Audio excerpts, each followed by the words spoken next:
Imaginez que vous flottez au milieu des ténèbres absolues. Pas d'étoiles, pas de galaxies, pas un seul photon de lumière pour vous rappeler que l'univers extérieur existe. Il n'y a ni haut ni bas, aucun mouvement, aucun moyen de vous orienter. Juste une obscurité suffocante et infinie qui s'étend sur des centaines de millions d'années-lumière dans toutes les directions. Ce n'est pas de la science-fiction. Ce n'est pas un scénario hypothétique. C'est la réalité au cœur du vide du Bouvier, l'un des plus grands vides connus de l'univers. Et ce qui est le plus troublant, c'est que cela représente l'apparence de la grande majorité du cosmos. Un silence éternel, le néant absolu. L'astronome Greg Aldering a fait remarquer un jour que si notre Voie lactée se trouvait au centre du vide du Bouvier, l'humanité n'aurait pas su, jusqu'aux années 1960, que d'autres galaxies existaient. Pendant des millénaires, nous aurions contemplé le ciel nocturne et n'aurions vu que les étoiles de notre propre galaxie, entourées d'une obscurité absolue. L'idée que l'univers contienne des centaines de milliards d'autres galaxies ne nous serait jamais venue à l'esprit. C'est une pensée vertigineuse qui remet en question tout ce que nous croyons savoir sur notre place dans le cosmos. Mais pour vraiment comprendre ce que sont les vides cosmiques et pourquoi ils représentent les endroits les plus solitaires de l'existence, nous devons d'abord entreprendre un voyage. Un voyage loin de tout ce que nous connaissons. Un voyage qui nous emmènera aux confins de l'univers observable et au-delà de tout ce que l'esprit humain peut concevoir. Nous commençons sur Terre. Notre planète orbite autour du Soleil à une vitesse d'environ 30 km par seconde. Le Soleil n'est qu'une des quelques 200 milliards d'étoiles de la Voie lactée, une galaxie spirale d'un diamètre d'environ 150 000 années-lumière. Pour vous donner une idée de cette immensité, si vous pouviez voyager à la vitesse de la lumière, soit 300 000 km par seconde, il vous faudrait 150 000 ans pour traverser notre galaxie d'un bout à l'autre. Et pourtant, à l'échelle de l'univers, la Voie lactée n'est qu'un grain de sable sur une plage infinie. Autour de notre galaxie gravitent plusieurs dizaines de galaxies naines satellites, liées gravitationnellement à notre foyer cosmique. Ces petites galaxies, comme le grand nuage de Magellan visible depuis l'hémisphère sud, tournent autour de la Voie lactée comme des abeilles autour d'une ruche. Certaines d'entre elles finiront par être absorbées par notre galaxie dans les milliards d'années à venir. C'est le destin des petits objets cosmiques, être engloutis par les plus grands. Nous accélérons 1000 fois plus vite que la lumière, puis 1 million de fois plus vite. La Voie lactée rétrécit derrière nous et devant nous émerge la géante Andromède, distante de 2,5 millions d'années-lumière et fonçant droit vers nous. Dans 4 milliards d'années, ces deux galaxies entreront en collision et fusionneront en une seule. Les astronomes français de l'Observatoire de Paris ont contribué à modéliser cette future collision, révélant que malgré la violence apparente de cet événement, les étoiles individuelles ont si peu de chances de se heurter que notre système solaire pourrait survivre intact, bien que projeté sur une orbite complètement différente. Nous continuons plus loin. Nous voyons maintenant l'ensemble du groupe local, un rassemblement de plus de 50 galaxies, reliées par la gravité, par des rivières de gaz et par les échafaudages invisibles de la matière noire. C'est notre coin d'univers, une région d'environ 10 millions d'années-lumière de diamètre. Aucun être humain ne la quittera jamais. Les distances sont tout simplement trop immenses. L'énergie nécessaire pour franchir de tels gouffres est trop inimaginable. Même si nous pouvions voyager à la vitesse de la lumière, ce qui est physiquement impossible pour un objet ayant une masse, il nous faudrait des millions d'années pour atteindre les galaxies les plus proches en dehors de notre groupe. Mais nous continuons notre voyage mental, car nous voulons voir ce qui se trouve au-delà des frontières de notre voisinage cosmique.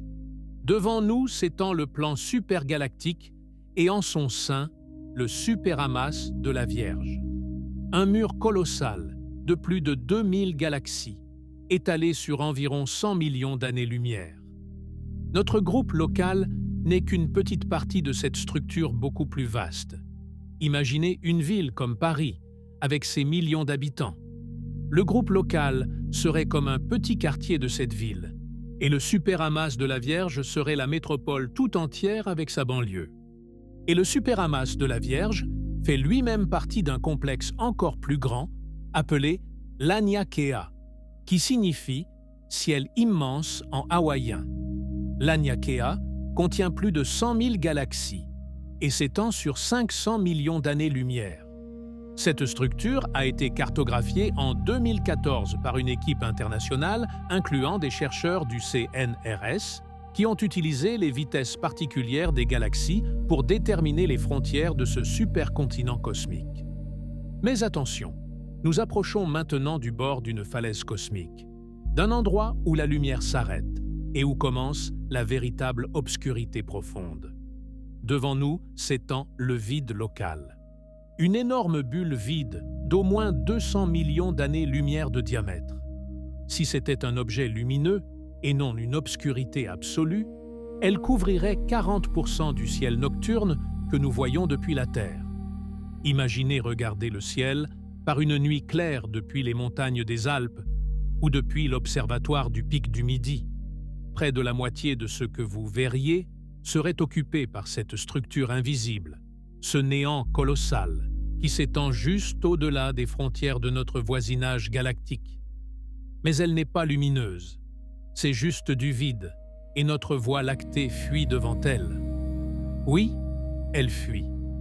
À une vitesse d'environ 260 km par seconde, notre galaxie s'éloigne du vide local, poussée par le déficit gravitationnel à l'intérieur et attirée par les régions plus denses de l'autre côté. Nous sommes comme un bouchon à la surface de l'eau, emporté par des courants que nous ne percevons même pas. Cette découverte a été confirmée par des observations menées notamment depuis l'Observatoire de Haute-Provence, où les astronomes français ont contribué à mesurer les vitesses de milliers de galaxies dans notre voisinage cosmique. À l'intérieur du vide local, les astronomes n'ont trouvé qu'une poignée de galaxies.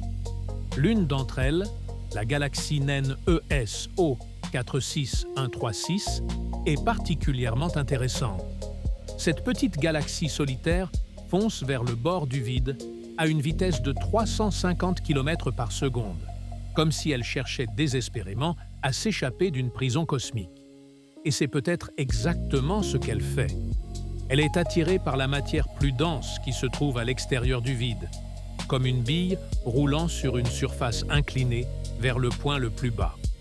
Mais le vide local n'est que le début de notre exploration. Il existe dans l'univers des vides encore plus vastes, encore plus vides, encore plus terrifiants dans leur immensité. Nous continuons vers des régions encore plus lointaines du cosmos. Autour de nous se trouvent des dizaines d'autres superamas galactiques et d'énormes vides remplis d'un néant suffocant.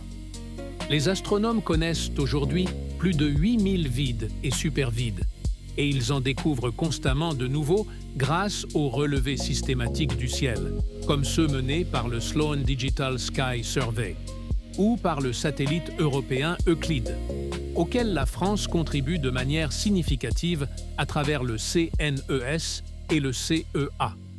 Peu importe la taille de l'amas ou du superamas galactique que nous trouvons, il semble toujours qu'un vide encore plus grand existe à proximité. C'est comme si l'univers avait une préférence pour le vide, comme si le néant était son état naturel et la matière une simple aberration temporaire. Nous nous dirigeons vers le néant le plus vaste et le plus vide qui existe. Droit vers le cœur du supervide du Bouvier.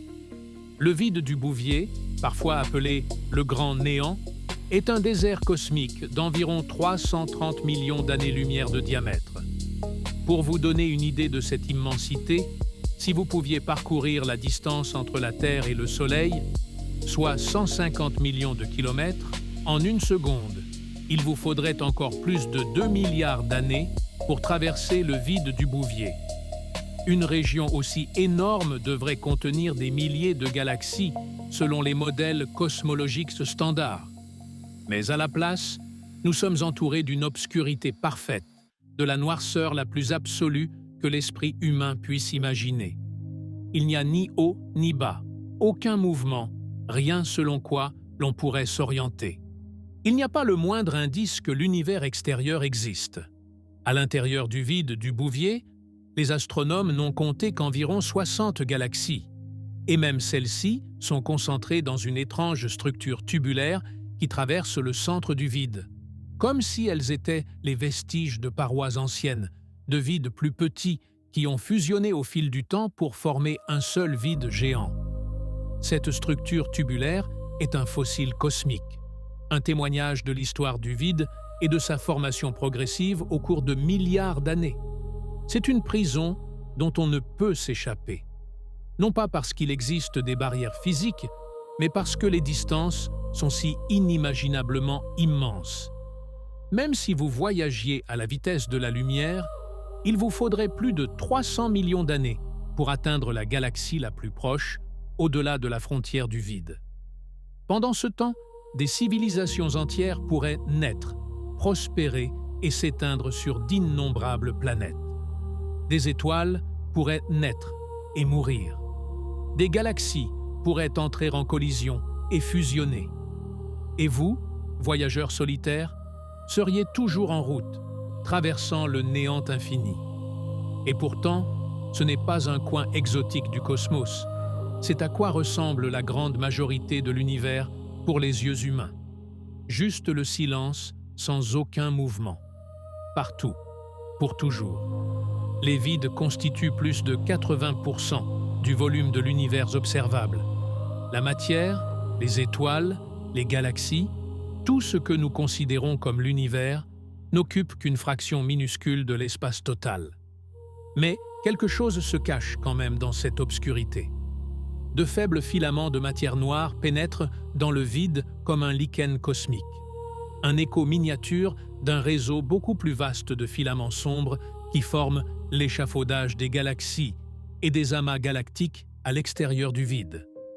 La matière noire, cette substance mystérieuse qui ne brille pas et n'interagit pas avec la lumière, représente environ 27% de la masse énergie de l'univers.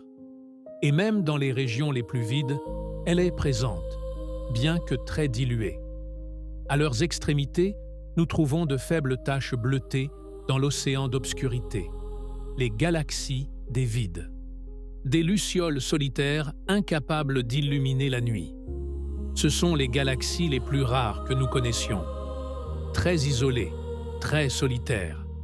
Et pourtant, elles peuvent nous révéler des choses sur l'univers que nous n'apprendrions jamais autrement.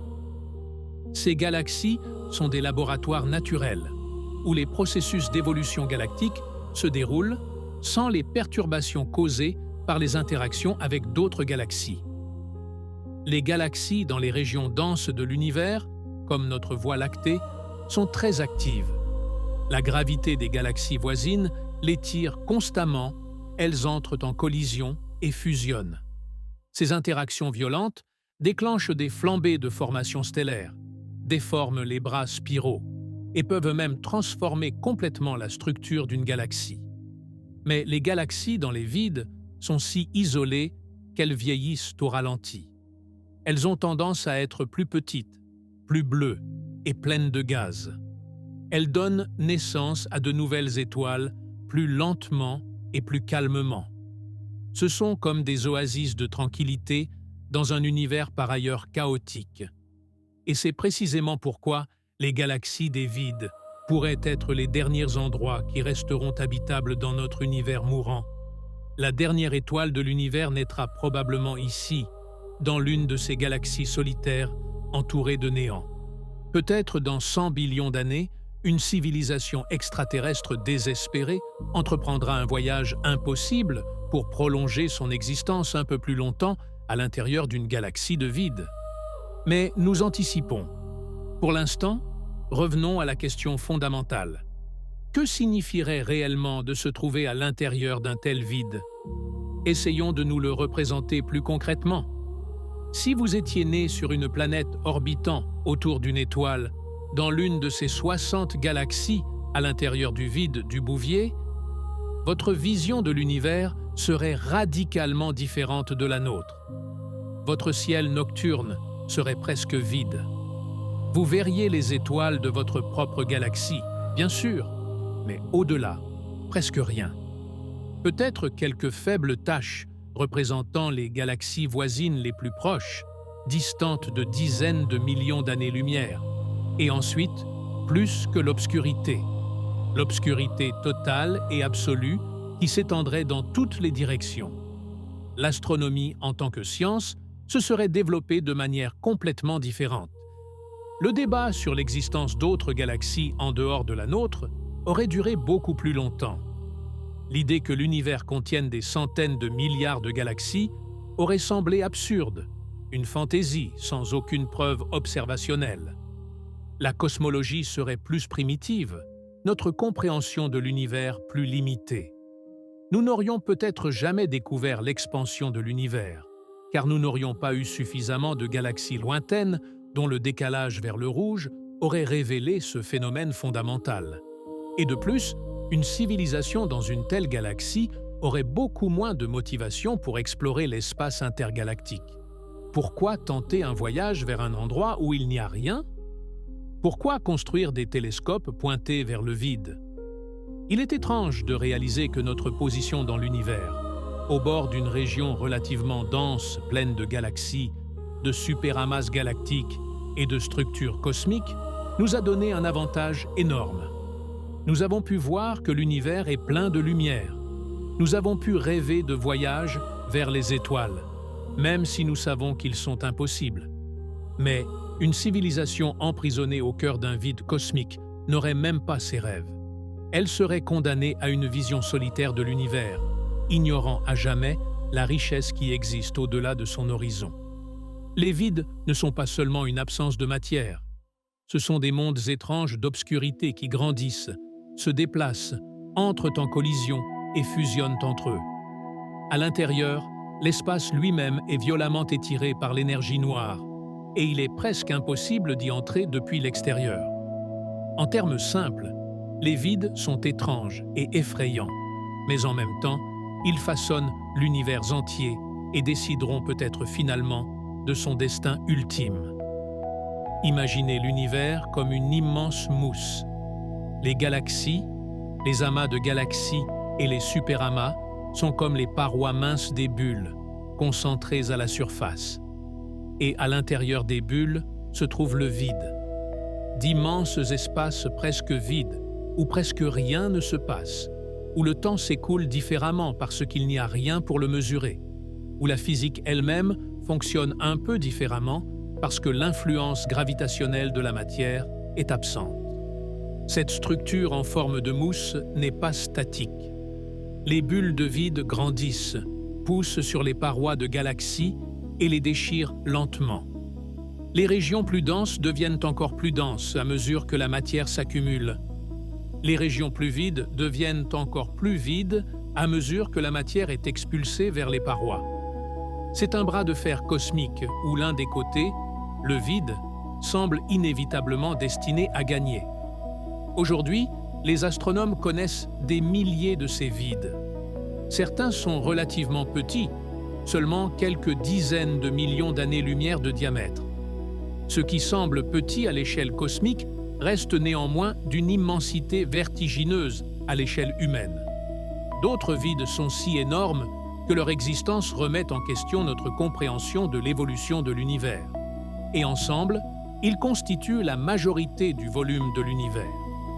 Quand vous regardez une carte de l'univers à une échelle suffisamment grande, vous voyez que les galaxies sont concentrées dans de minces filaments et parois entourant d'énormes bulles vides, la matière dont sont faites les étoiles, les planètes et finalement nous-mêmes ne constituent qu'une petite partie du volume total du cosmos. Le reste est du vide. C'est comme si nous vivions à la surface d'une bulle de savon, en pensant que tout l'univers est fait de savon, alors que la grande majorité de la bulle n'est que de l'air à l'intérieur, du vide, du néant. Mais avant de plonger plus profondément dans les mystères de ces déserts cosmiques, nous devons remonter dans le temps. au moment où les astronomes ont découvert pour la première fois que l'univers n'est pas uniformément rempli de galaxies, mais possède une structure ressemblant à une immense mousse cosmique. Au moment où nous avons pour la première fois regardé dans l'abîme. Pendant la majeure partie de l'histoire humaine, nous avons supposé que l'univers était plus ou moins uniforme. Les galaxies sont dispersées au hasard, comme des confettis éparpillés sur une table. Quelque part, il y en a un peu plus, quelque part un peu moins, mais dans l'ensemble, la distribution est plus ou moins homogène. Cette supposition avait du sens. Elle correspondait au principe cosmologique, l'idée que l'univers semble en moyenne identique partout, quel que soit l'endroit d'où vous regardez. Ce principe, formulé au début du XXe siècle, était une simplification nécessaire pour rendre les équations de la cosmologie traitables mathématiquement. Et les observations dont nous disposions pendant la majeure partie du XXe siècle semblaient confirmer cette supposition. Les photographies du ciel montraient des galaxies dispersées apparemment au hasard. Les comptages statistiques suggéraient une distribution plus ou moins uniforme. Mais ensuite est venue une révolution, et tout a changé. La clé de cette révolution fut ce qu'on appelle les relevés de décalage vers le rouge. Pour comprendre pourquoi ils étaient si importants, nous devons d'abord comprendre ce qu'est le décalage vers le rouge. Quand une galaxie s'éloigne d'un observateur, la lumière qu'elle émet est étirée. Les longueurs d'onde s'allongent et la lumière se déplace vers l'extrémité rouge du spectre. C'est le même phénomène que l'effet Doppler pour le son, quand une ambulance qui s'éloigne produit un son plus grave que quand elle s'approche. Plus la galaxie s'éloigne rapidement, plus ce décalage est important. Et parce que l'univers est en expansion, les galaxies plus lointaines s'éloignent plus vite. Cela signifie qu'en mesurant le décalage vers le rouge d'une galaxie, nous pouvons déterminer sa distance. C'est une règle empirique découverte par Edwin Hubble dans les années 1920 et qui porte son nom. La loi de Hubble-Lemaître, car le physicien belge Georges Lemaître avait proposé cette relation 2 ans avant Hubble. Jusqu'aux années 1970, les astronomes créaient principalement des cartes bidimensionnelles du ciel. Ils savaient où les galaxies se trouvaient sur le ciel, mais leur distance n'était souvent que des estimations approximatives.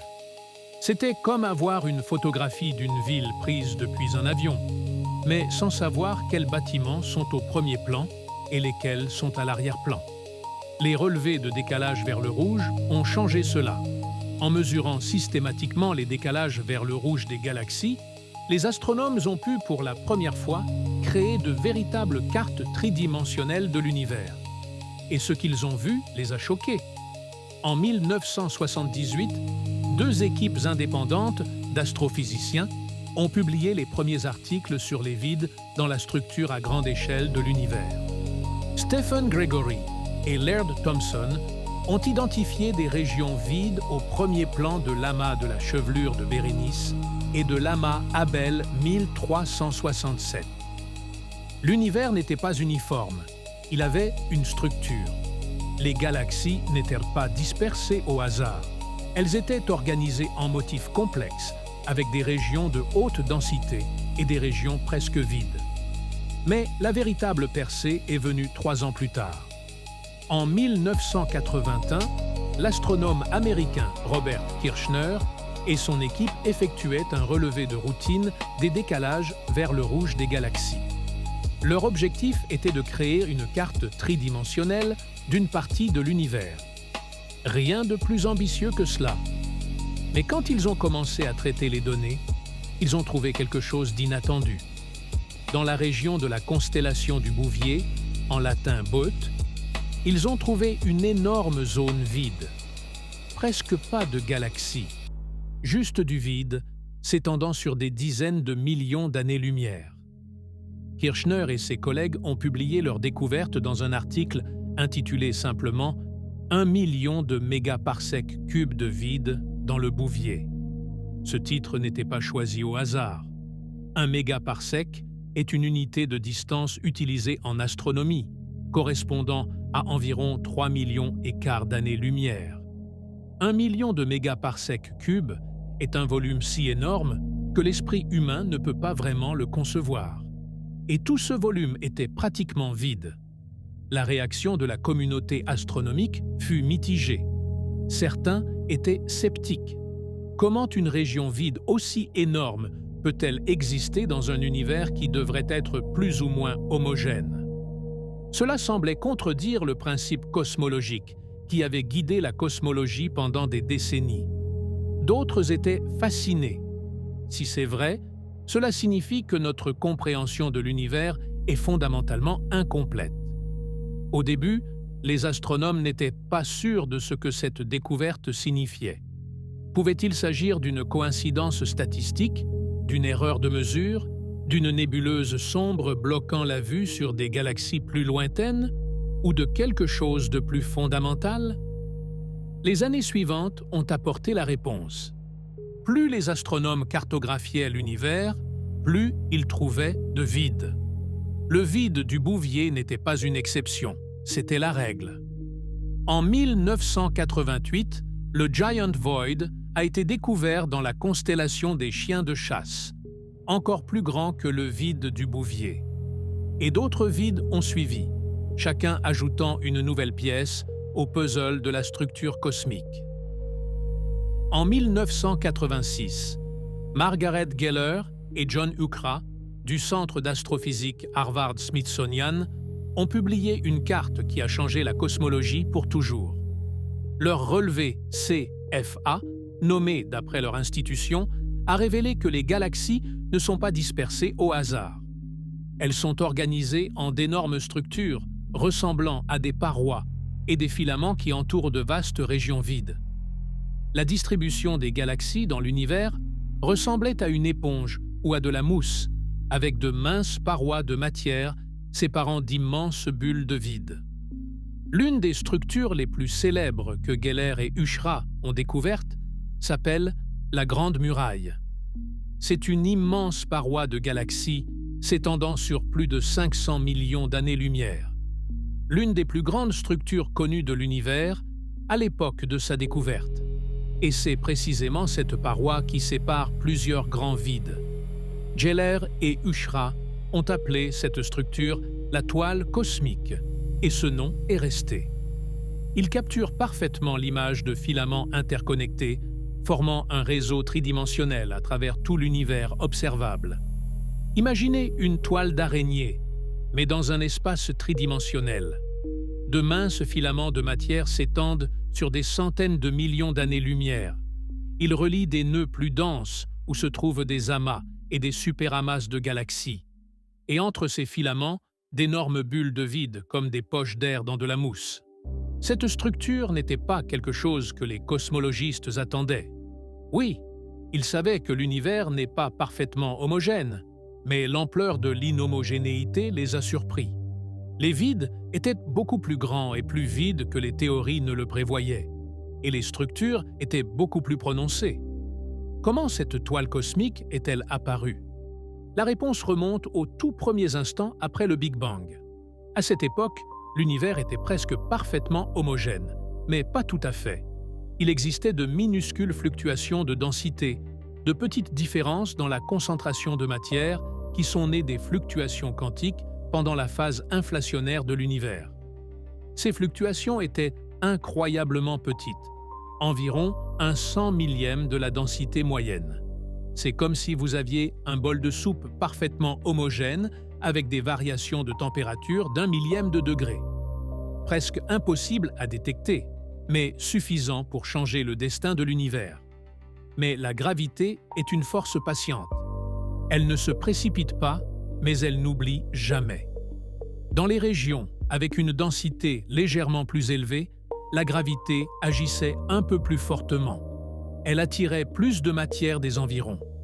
Dans les régions avec une densité légèrement plus faible, la gravité agissait plus faiblement et la matière était progressivement extraite.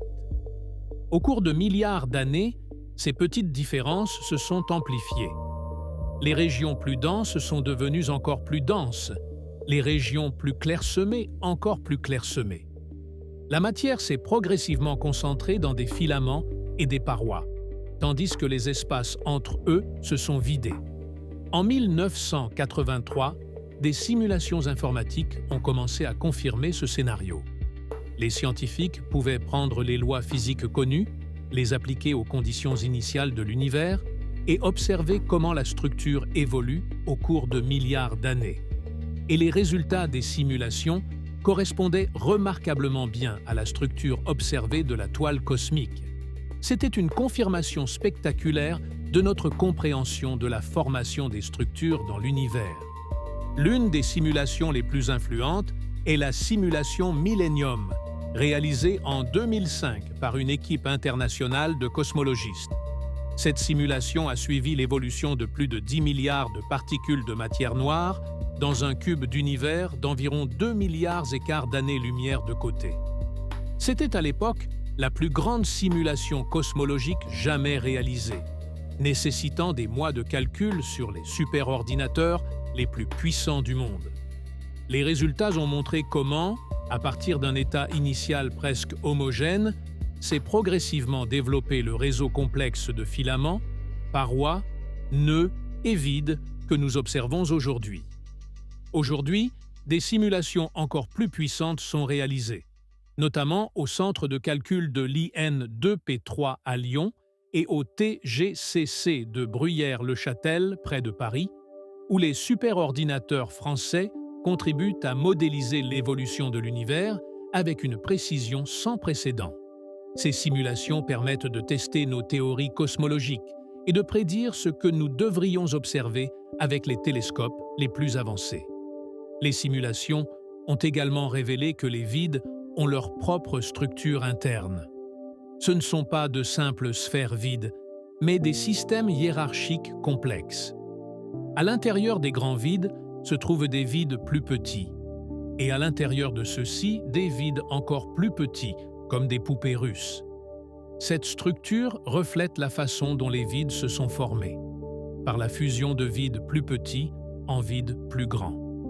C'est un processus qui continue encore aujourd'hui et qui se poursuivra dans le futur, avec des vides de plus en plus grands, engloutissant progressivement les structures de la toile cosmique. Un rôle clé dans ce processus est joué par la matière noire. Elle constitue environ 27% de l'énergie-masse de l'univers, beaucoup plus que la matière ordinaire dont sont faites les étoiles et les planètes. Et parce que la matière noire n'interagit avec les autres matières que par la gravité, elle a pu commencer à créer des structures, avant même que la matière ordinaire ne se découple du rayonnement du fond cosmique. Elle a formé un échafaudage invisible sur lequel la matière ordinaire s'est ensuite déposée. La matière noire a créé une sorte de squelette cosmique, une structure invisible selon laquelle la matière ordinaire s'est ensuite organisée. Les galaxies se sont formées aux endroits où la concentration de matière noire était la plus élevée, typiquement dans les nœuds et le long des filaments de la toile cosmique. Et les vides sont restés vides parce que la matière noire n'y a jamais eu une densité suffisante pour attirer une quantité significative de matière ordinaire. Ce qui est intéressant, c'est que même les régions les plus vides de l'univers contiennent au moins 15% de la densité moyenne de matière de l'univers. Les vides ne sont pas absolument vides, juste extrêmement ténus. Ils contiennent un gaz raréfié, des galaxies naines solitaires et de fins filaments de matière noire. Mais, par rapport aux régions denses de la toile cosmique, ils apparaissent à l'observateur comme un vide presque parfait. C'est une question de perspective et de contraste.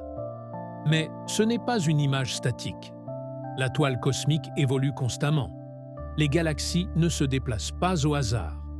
Elles se déplacent à des vitesses de millions de kilomètres par heure, mais elles semblent toujours rester au bord des vides, comme des reflets de lumière sur des bulles de savon.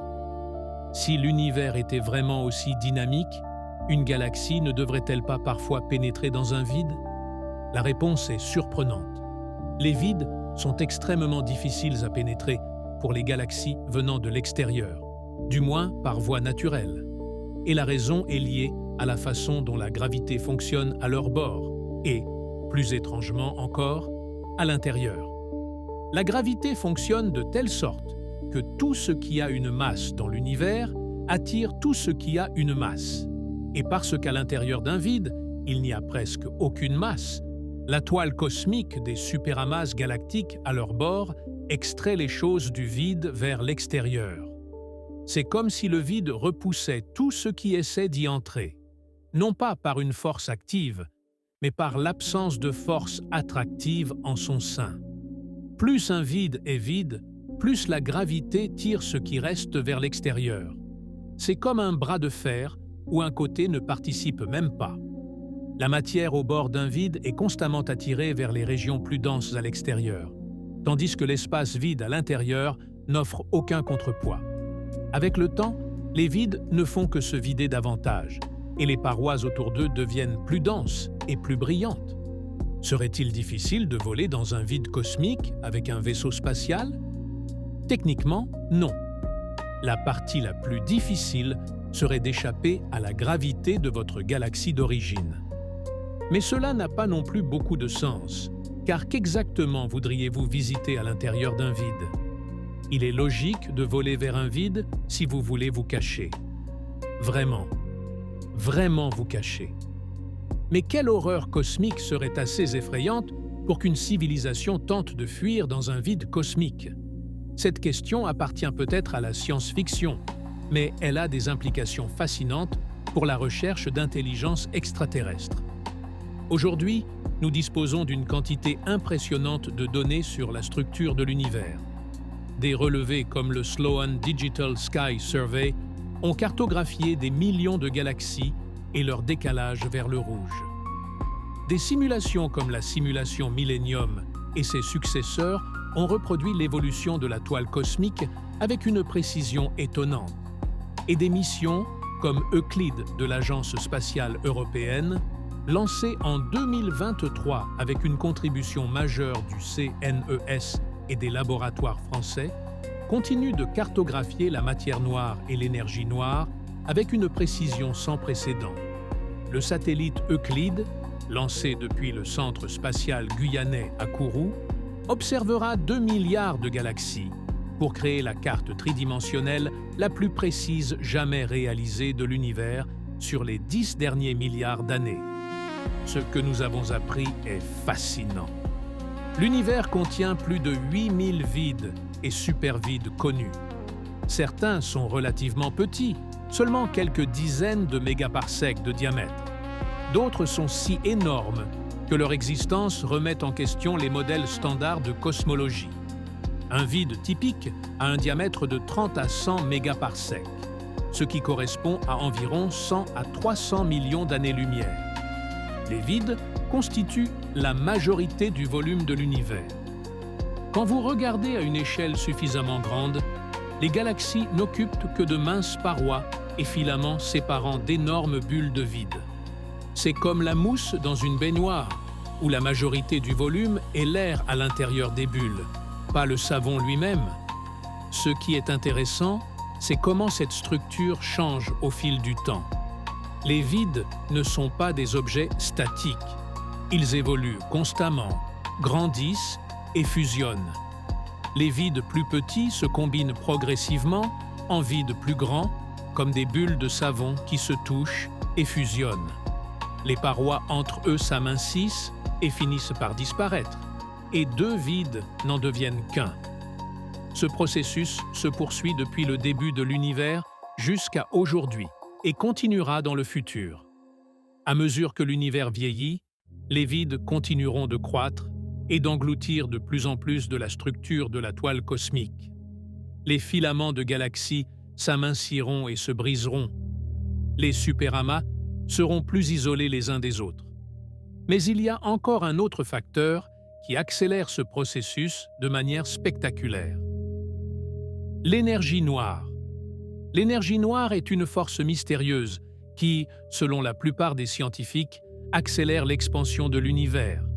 Elle représente environ 68% de l'énergie-masse totale du cosmos, beaucoup plus que la matière noire ou la matière ordinaire, et ses effets sont les plus prononcés précisément à l'intérieur des vides. Dans les régions denses de l'univers, comme les galaxies et les amas galactiques, La gravité domine. Elle attire la matière vers elle et maintient les structures ensemble. Mais à l'intérieur des vides, où il y a très peu de matière, la gravité n'a rien à quoi résister. Et c'est là que l'énergie noire montre pleinement sa force. Les vides s'étendent plus vite que la moyenne de l'univers. Ils se gonflent comme des bulles, poussent sur les structures environnantes et les déchirent lentement. C'est comme si à l'intérieur de chaque vide se trouvait un ballon invisible qui se gonfle constamment et repousse les parois de galaxies de plus en plus loin les unes des autres. Cet effet est encore subtil. À l'échelle humaine, il est imperceptible, mais à l'échelle cosmique, sur des milliards d'années, il est dévastateur. Les vides gagnent lentement le bras de fer cosmique. Et ce qui est le plus intéressant, peu importe la taille de l'amas ou du superamas de galaxies que nous trouvons, il semble toujours qu'un vide encore plus grand existe à proximité. C'est comme si l'univers avait une obsession pour le vide, comme si le néant était son état naturel, et les amas de matière seulement une aberration temporaire. La toile cosmique que nous observons aujourd'hui n'est qu'un instantané dans un processus infini. Il y a des milliards d'années, la structure était moins prononcée, les vides plus petits et les parois plus épaisses. Dans des milliards d'années, la structure sera encore plus extrême. Des vides énormes et des îles isolées de galaxies perdues dans un océan de néant. C'est le destin inexorable de notre univers. En 2023, le télescope spatial James Webb a capturé l'une des plus anciennes structures connues de la toile cosmique. Un filament de 10 galaxies existant seulement 830 millions d'années après le Big Bang. Une structure de 3 millions d'années-lumière de long, ancrée par un quasar brillant. Une galaxie avec un trou noir supermassif actif en son centre. Ce filament nous montre à quelle vitesse la toile cosmique a commencé à se former. Déjà dans l'univers primitif, quand la plupart des galaxies étaient encore en formation, la matière se concentrait dans des filaments et des nœuds, et les espaces entre eux se vidaient déjà. Cette structure a des implications profondes pour notre vision de l'univers et notre place en son sein. Nous vivons dans un endroit exceptionnel, au bord d'une région relativement dense, pleine de galaxies et de structures cosmiques, mais la grande majorité de l'univers est du vide. Des espaces silencieux et sombres où presque rien ne se passe pendant des milliards d'années. Et comme nous le verrons dans les parties suivantes, ces vides ne sont pas seulement des lacunes passives entre les structures, ce sont des acteurs actifs dans le drame cosmique. Ils grandissent, fusionnent et peut-être finiront par engloutir tout ce qui existe.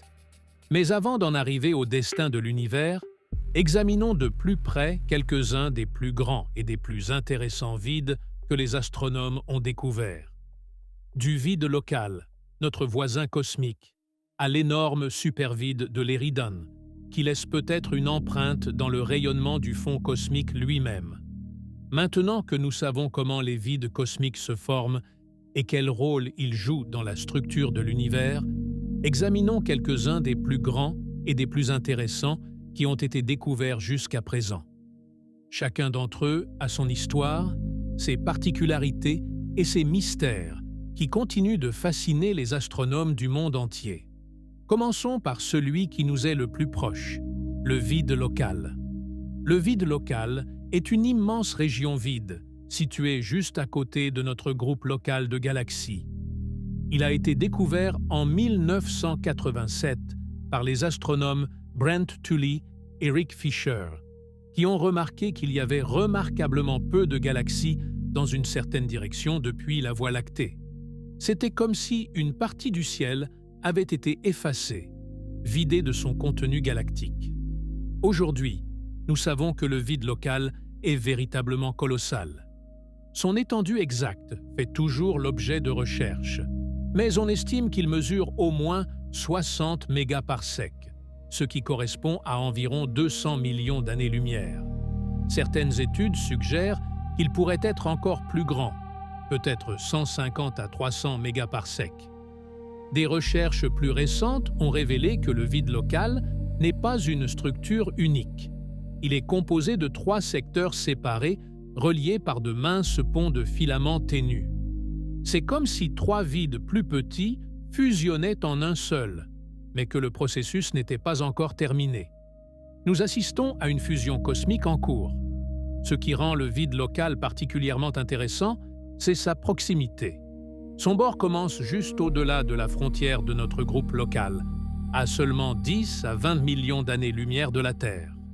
S'il était visible à l'œil nu, il couvrirait une immense partie du ciel nocturne dans la région des constellations de l'Aigle, du Serpentaire et de la Flèche. Quand vous regardez le ciel dans cette direction par une nuit claire, vous regardez vers le vide, vers le néant cosmique qui commence juste au-delà de notre voisinage galactique. La Voie lactée se trouve au bord d'une structure appelée la feuille locale, un regroupement plat de galaxies qui forment la frontière du vide local. Nous sommes littéralement sur le rivage d'un océan cosmique de vide. Cette position a des conséquences mesurables sur le mouvement de notre galaxie. Mais le vide local n'est pas qu'un voisin passif. Il influence activement le mouvement de notre galaxie. Les astronomes ont découvert que la Voie lactée ne se déplace pas au hasard dans l'univers. Elle a une vitesse dite particulière, un mouvement au-delà de l'expansion générale de l'univers.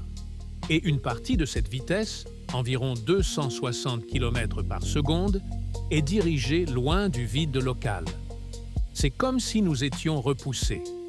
Le vide nous pousse au loin, non pas physiquement, mais gravitationnellement.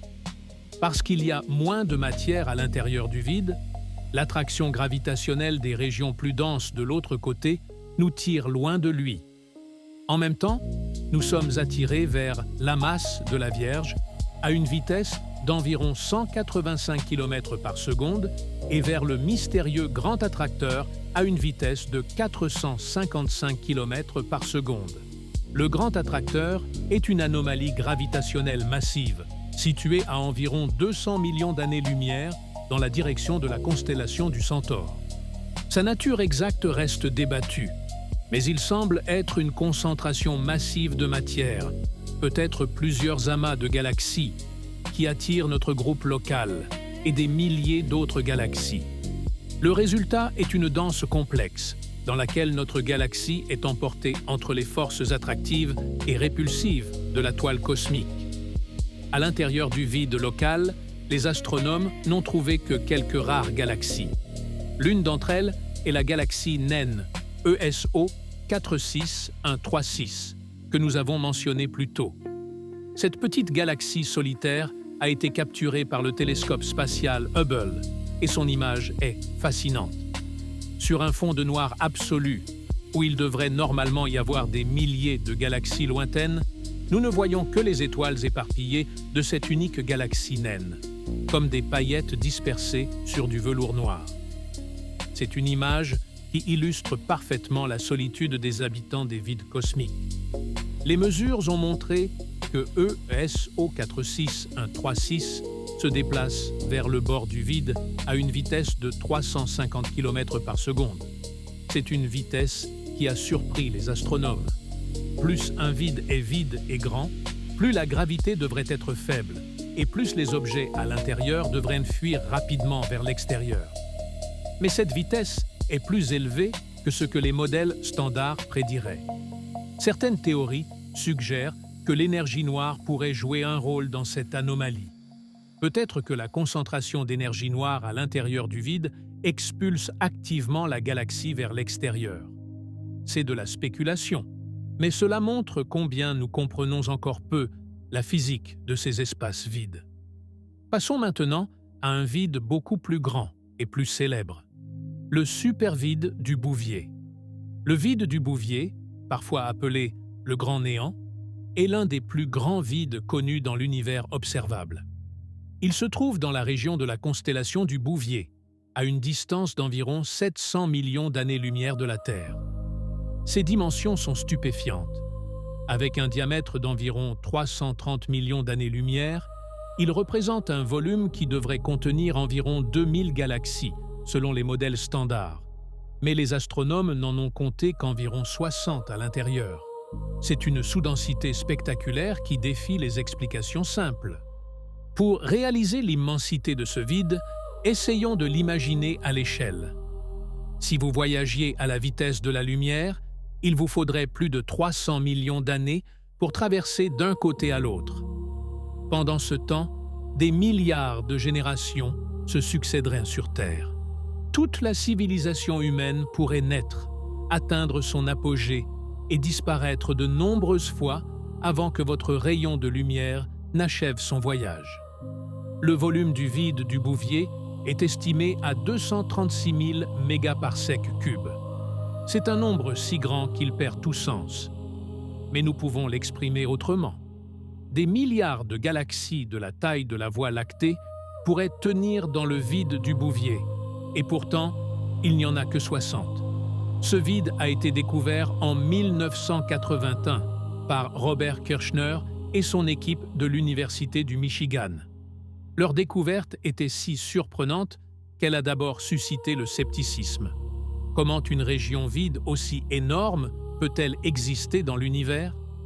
Kirshner et ses collègues ont utilisé une technique alors révolutionnaire de mesure systématique des décalages vers le rouge des galaxies dans une région particulière du ciel. Quand ils ont traité les données, ils s'attendaient à voir une distribution plus ou moins uniforme des galaxies dans l'espace. Au lieu de cela, ils ont trouvé un trou énorme, une région où il n'y avait presque rien. Au fil du temps, cependant, l'existence du vide du Bouvier a été confirmée et les astronomes ont commencé à examiner sa structure plus en détail. Il s'est avéré que les galaxies à l'intérieur du vide du Bouvier ne sont pas réparties au hasard. Elles sont concentrées dans une étrange structure tubulaire traversant le centre du vide, comme si elles étaient les vestiges d'anciennes parois de vide, plus petits, qui ont fusionné au fil du temps en un seul vide géant. Cette structure suggère que le vide du Bouvier s'est formé par la fusion progressive de vides plus petits, de manière similaire à la façon dont les bulles de savon fusionnent en une seule grande bulle. C'est un fossile de l'histoire cosmique, un témoignage des processus qui ont façonné l'univers. Il est intéressant de noter que les galaxies à l'intérieur du vide du Bouvier sont en moyenne plus brillantes que les galaxies à l'extérieur. C'est surprenant, car on s'attendrait à ce que les galaxies isolées aient moins de matériaux pour former des étoiles, et soient donc plus faibles. La raison de cette anomalie n'est pas encore claire et fait l'objet de recherches continues. Rappelez-vous la citation de l'astronome Greg Aldering que nous avons mentionnée au début. Si la Voie lactée se trouvait au centre du vide du Bouvier, l'humanité n'aurait pas su jusqu'aux années 1960 que d'autres galaxies existaient.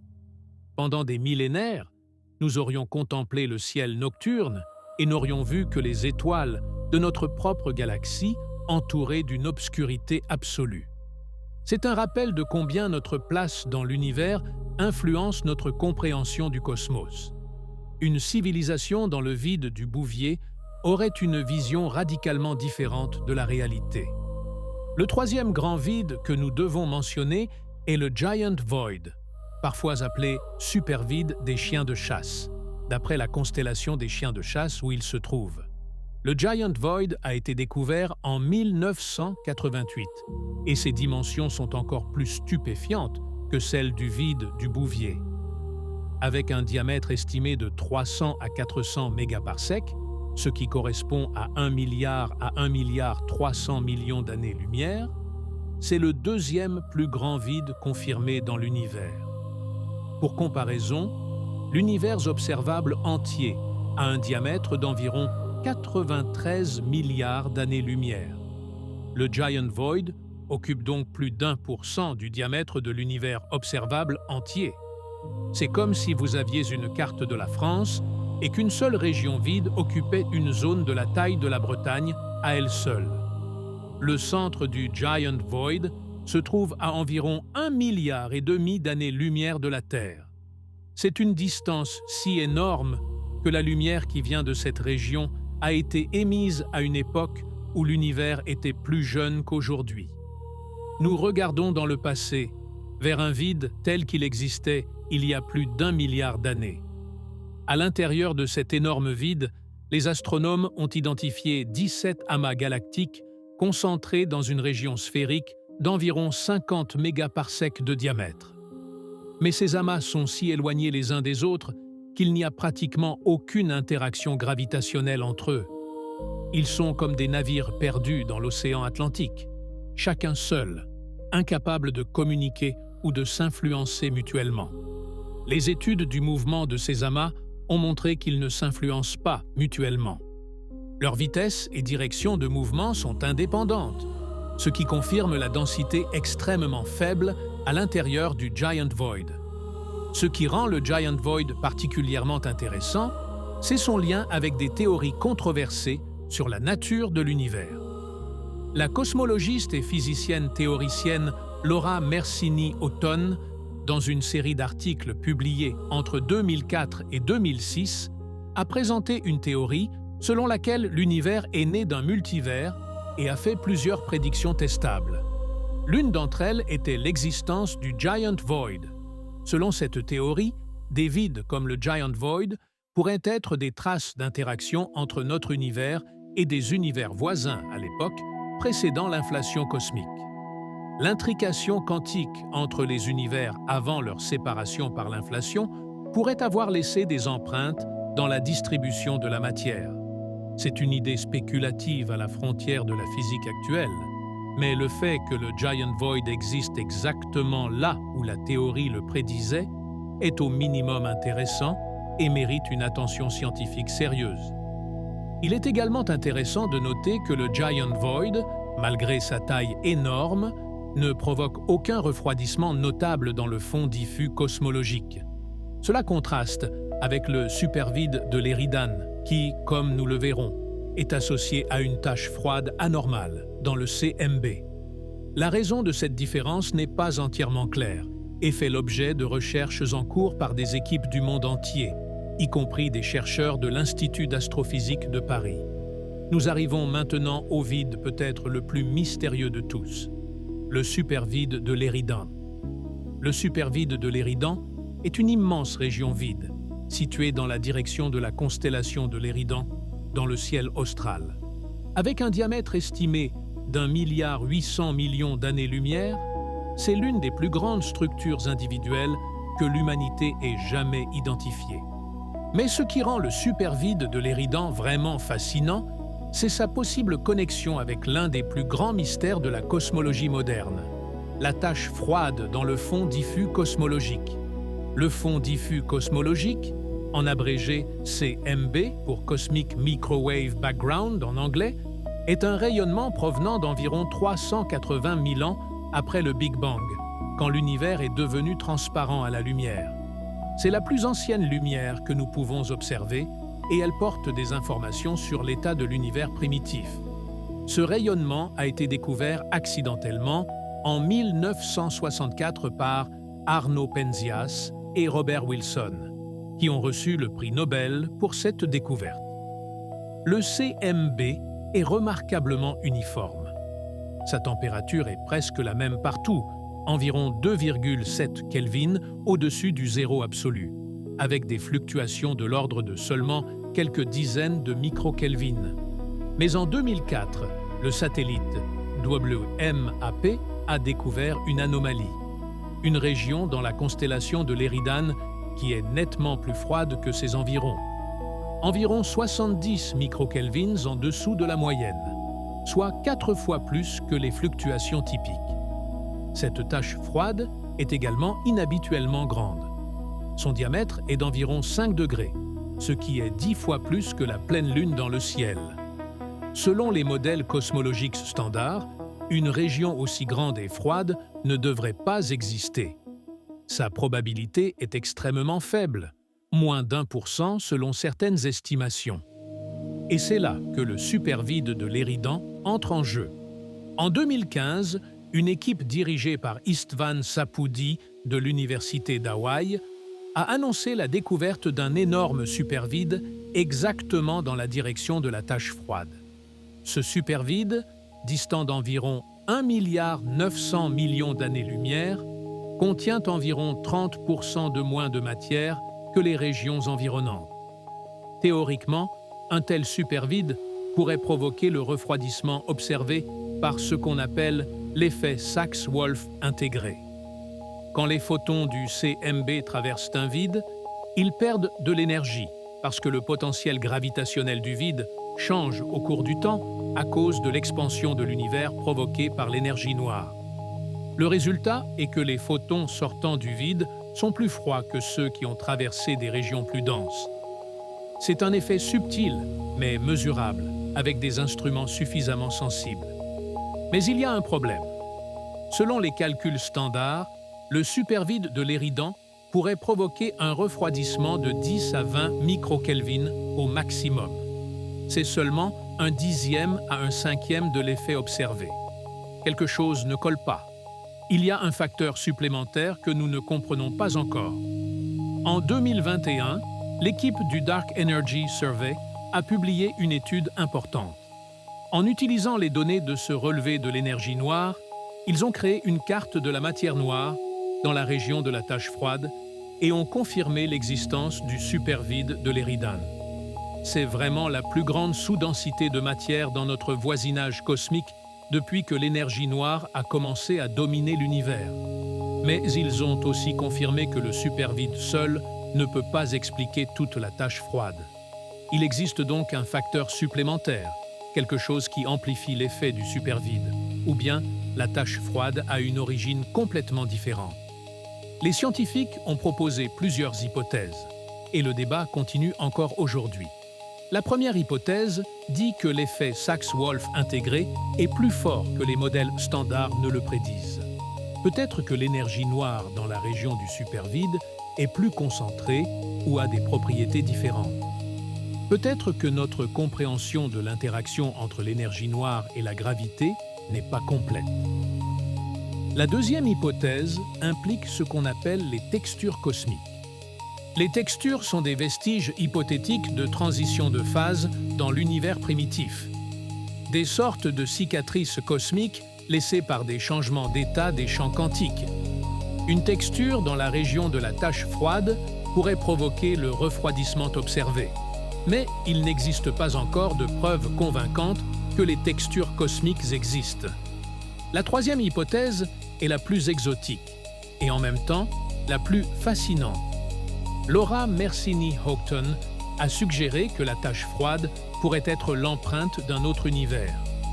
Selon certaines théories de cosmologie quantique, notre univers est né comme l'une des nombreuses bulles dans un multivers plus grand. Avant l'inflation cosmique, notre univers pouvait être en contact avec des univers voisins, et ce contact pourrait avoir laissé des traces dans la distribution de la matière et la température du CMB.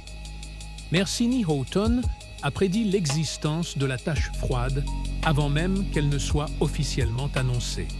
Sa théorie dit que les univers voisins ont gravitationnellement affecté notre univers à l'époque avant l'inflation, et cette influence laisse des empreintes caractéristiques.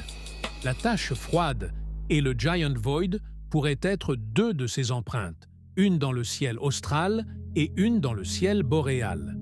C'est une idée spéculative qui se situe à la frontière de la physique actuelle, mais elle est fascinante.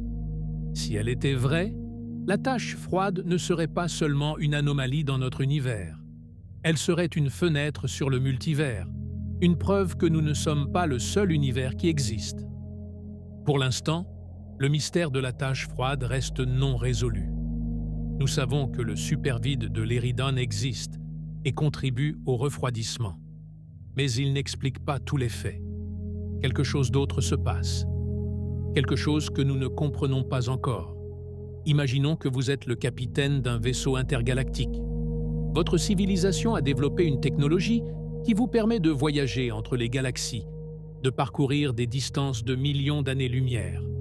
Et maintenant, vous faites face à un choix intéressant. Devant vous s'étend un immense vide cosmique. Des centaines de millions d'années-lumière de néant. De l'autre côté, d'autres galaxies, d'autres civilisations, d'autres mondes à explorer.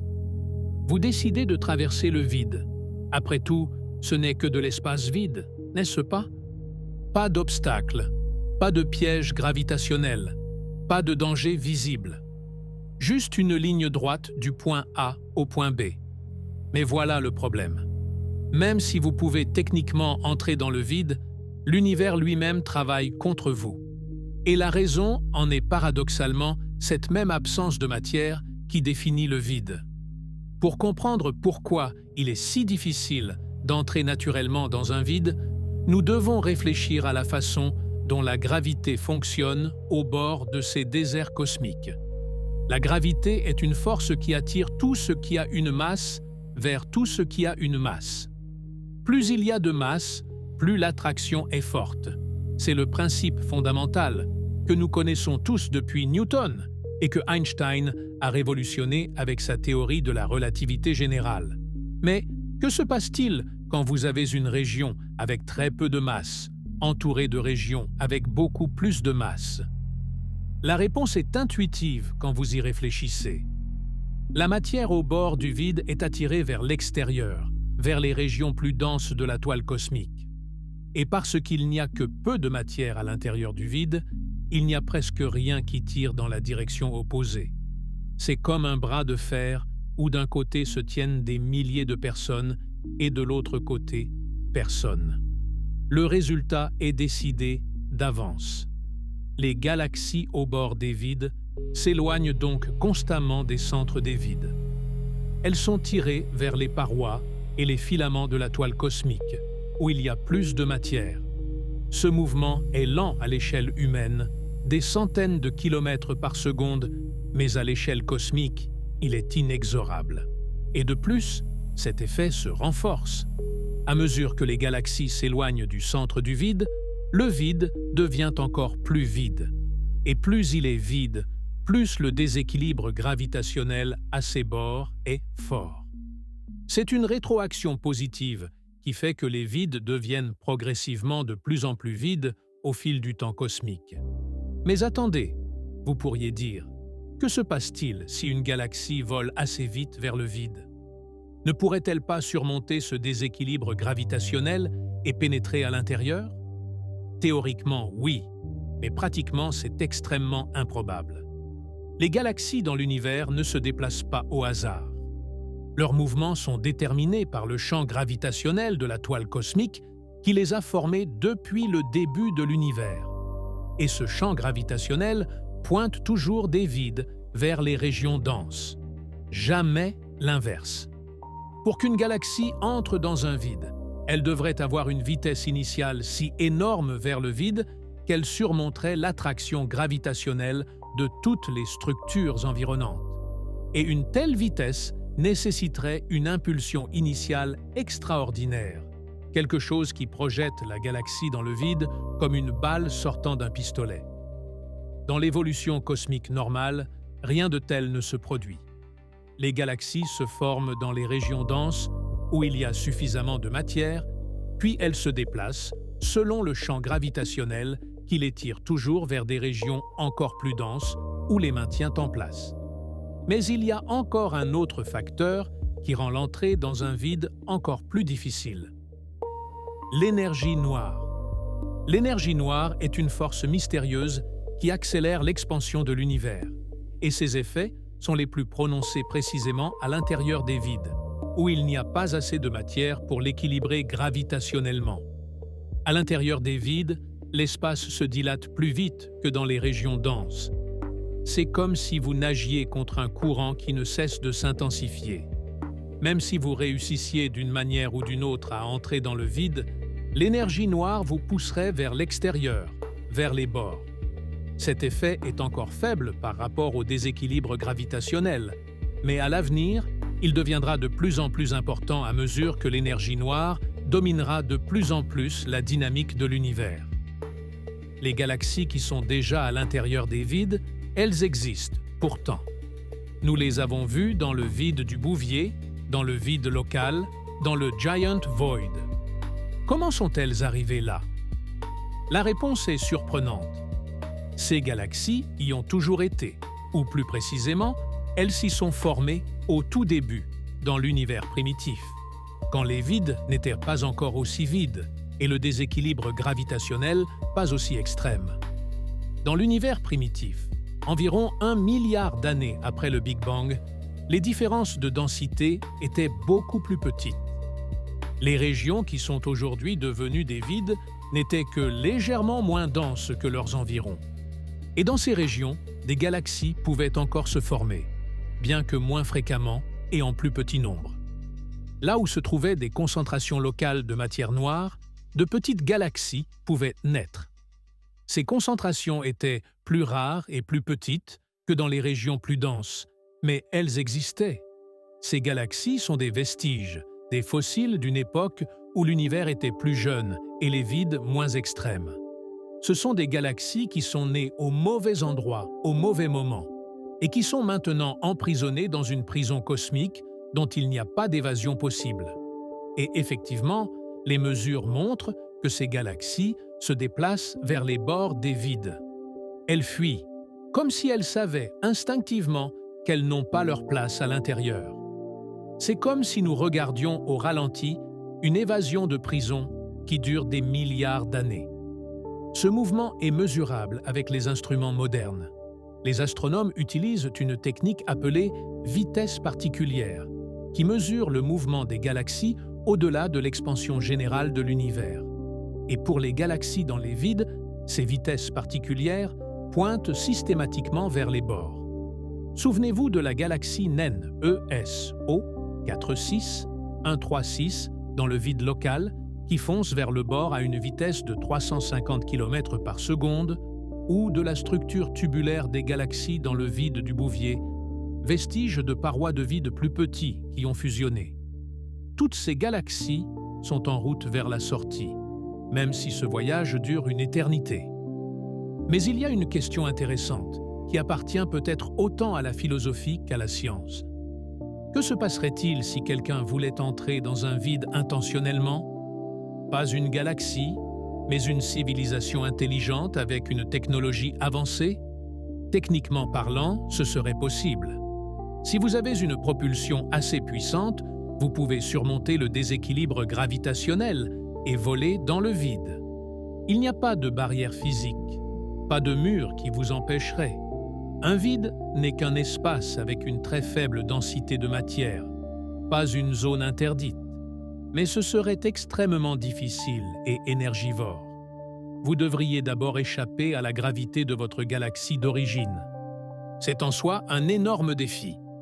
La Voie lactée pèse environ 1500 milliards de masses solaires et son influence gravitationnelle s'étend sur des millions d'années-lumière. Ensuite, vous devriez surmonter l'attraction gravitationnelle des structures environnantes de la toile cosmique, les superamas, les parois galactiques, les filaments de matière noire. Tout cela vous tire loin du vide. Plus vous approchez du bord du vide, plus cette attraction est forte. Et finalement, vous devriez lutter contre l'expansion même de l'espace à l'intérieur du vide. L'énergie noire pousse tout vers l'extérieur. Votre vaisseau devrait constamment accélérer juste pour rester en place, sans parler de pénétrer plus profondément dans le vide. C'est un combat contre l'univers lui-même. Mais pourquoi feriez-vous cela ? À l'intérieur du vide, il n'y a rien d'intéressant. Pas d'étoiles à visiter, pas de planètes à explorer, pas de ressources à extraire. Juste du vide s'étendant sur des centaines de millions d'années-lumière. Un voyage à travers le vide prendrait des millions d'années même à des vitesses proches de celles de la lumière. Et à la fin, vous ne trouveriez qu'un autre bord du vide, d'où vous devriez recommencer. Le seul avantage serait que vous seriez absolument isolé. Aucune autre civilisation ne pourrait vous trouver parce qu'elle ne saurait pas où chercher. Aucune catastrophe cosmique ne pourrait vous atteindre parce que vous seriez trop loin de tout ce qui pourrait exploser ou entrer en collision. La seule raison pour laquelle une civilisation pourrait tenter d'entrer dans un vide serait la fuite, se cacher de quelque chose de terrible, quelque chose de si horrible que cela vaudrait des millions d'années de voyage vers le néant. Qu'est-ce que cela pourrait être ? Peut-être une autre civilisation agressive qui se répand dans l'univers et engloutit tout sur son passage. C'est ce qu'on appelle l'hypothèse du berserker, où une civilisation technologiquement avancée détruit systématiquement toutes les autres pour éliminer les menaces potentielles. Peut-être une catastrophe naturelle à l'échelle cosmique, comme un sursaut gamma d'une hypernova proche ou une collision de notre galaxie avec une autre. Ou peut-être quelque chose d'encore plus effrayant, quelque chose que nous ne pouvons pas encore imaginer. Les vides seraient la cachette parfaite, si éloignés, si vides, si difficiles à atteindre qu'ils offriraient une protection contre presque n'importe quelle menace. Mais en même temps, ils seraient une prison, un endroit d'où il n'y a pas de retour parce que le voyage de retour prendrait aussi longtemps que le voyage aller. C'est une pensée intéressante pour la science-fiction, mais elle a des bases dans la physique réelle des vides. Et peut-être, juste peut-être, ce n'est pas entièrement de la fiction. Peut-être que quelque part dans l'univers, il existe des civilisations qui fuient vraiment vers les vides. Des civilisations qui ont vu quelque chose de si terrifiant qu'elles ont décidé de quitter les étoiles et les galaxies et de disparaître dans le néant cosmique. Si c'est le cas, nous ne le saurons jamais. Les vides sont trop loin, trop vides, trop silencieux. Tous les signaux se perdraient dans les distances énormes. Et les civilisations qui s'y sont enfuies seraient à jamais isolées, à jamais seules, à jamais perdues dans l'océan de vide.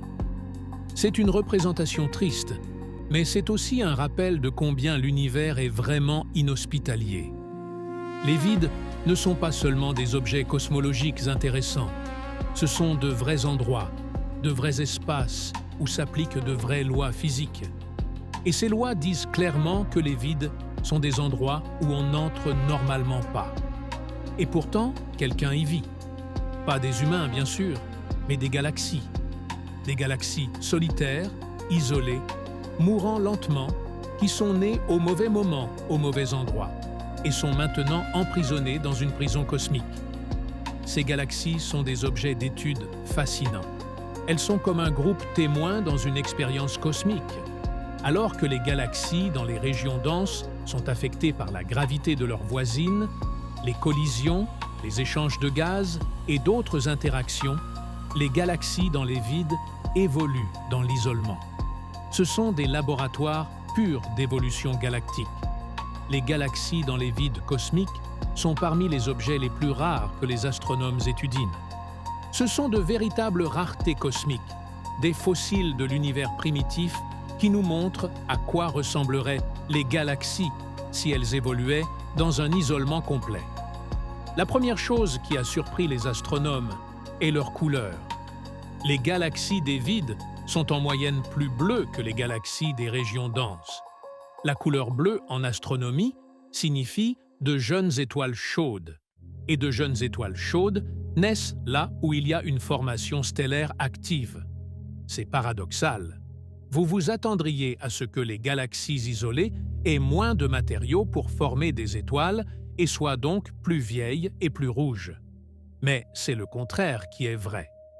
Les galaxies des vides conservent leur gaz plus longtemps et forment des étoiles plus lentement mais plus régulièrement sur de très longues périodes.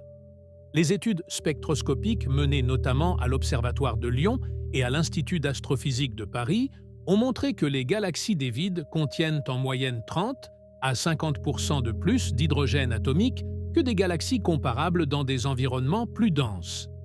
Ce gaz est la matière première de la formation stellaire, et son abondance explique pourquoi les galaxies des vides continuent de former des étoiles, même après des milliards d'années. La raison est simple. Dans les régions denses de l'univers, les galaxies sont exposées à divers processus qui leur enlèvent du gaz.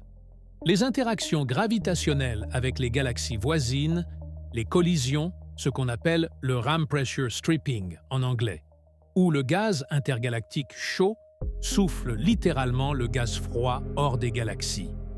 Tous ces processus accélèrent la consommation du gaz et conduisent les galaxies des régions denses à épuiser rapidement leurs réserves et à cesser de former de nouvelles étoiles. Mais les galaxies dans les vides sont isolées de ces processus destructeurs. Elles n'ont pas de voisins qui les tirent gravitationnellement. Elles n'ont pas de gaz intergalactique chaud qui souffle leurs propres réserves. Elles peuvent conserver leur gaz pendant des milliards d'années et former patiemment, lentement, de nouvelles étoiles. C'est comme la différence entre Paris et un village de la campagne française. Dans la capitale, tout est rapide, intense, chaotique. Les gens vont et viennent. Les bâtiments sont construits et démolis. Tout change constamment. Dans un village du Périgord ou de Provence, la vie est plus lente, plus calme, plus stable. Les générations se succèdent, mais la structure de base reste.